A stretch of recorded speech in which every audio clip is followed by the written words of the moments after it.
ভেবেছিলাম এনিমিদের সামনে চলে গিয়ে এনিমিদের গাধার মতো পিটাবো, কিন্তু নামতেই দেখি একটা শাকচুন্নি এদিক দিয়ে পালায়।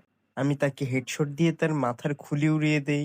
তারপর এক গন্ডমূর্খ এনিমিকে মারতে আমাকে পিছন থেকে আরেক গন্ডমূর্খ এনিমি মেরে ফেলে। এটাই হচ্ছে এনিমিদের বিশেষত্ব, শুধু কিলগুলা চুরি করে। তারপর ফ্যাক্টরিতে নামতে একটা এনিমি আমাকে ড্যামেজ দেয়। দেখে ড্যামেজ দিয়ে এসপির অবস্থা কি করে, কিন্তু সেটা বড় ব্যাপার না। বড় ব্যাপার হলো আমার কাছে কোনো মেডিকেট নেই। আর এখানে আমি আমার জাদুর আগুনের মাধ্যমে নিজের হেলথ বাড়াতে থাকি, তারপর গিয়ে এনিমিটাকে মেরে ফেলি। হ্যাঁ, এটাই হলো জাদু। তারপর নিচে নামতে দেখে একটা এনিমি আমাকে দেখে পালায়, তাকে 2 শট দিয়ে চাঁদে দেশে পাঠায় দেই। একটু সামনে যেতেই দেখে একটা এনিমি আমার দিকে নজর দেয়, কিন্তু আমি গুলওয়াল লাগিয়ে দেই। তারপর সামনে যেয়ে তাকেও চাঁদের দেশে পাঠায় দেই। সেই দুঃখে আমি চলে যাই হিডলিশ মারতে। হিডলিশ মারার সেই এনিমিটাকে খুব খারাপভাবে মেরে ফেলি।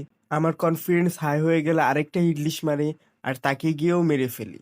তারপর আমার কনফিডেন্স আরো হাই হয়ে যায়, আর সামনে গিয়ে আরেকটা হিডলিশ মেরে দেই। তখন সেই এনিমিটাকে আমাকে চাঁদের দেশে পাঠায় দেয়। ও আচ্ছা, আজকেই বুঝতে পারলাম এই জন্যই মানুষ বলে ওভার কনফিডেন্স একদমই ভালো না।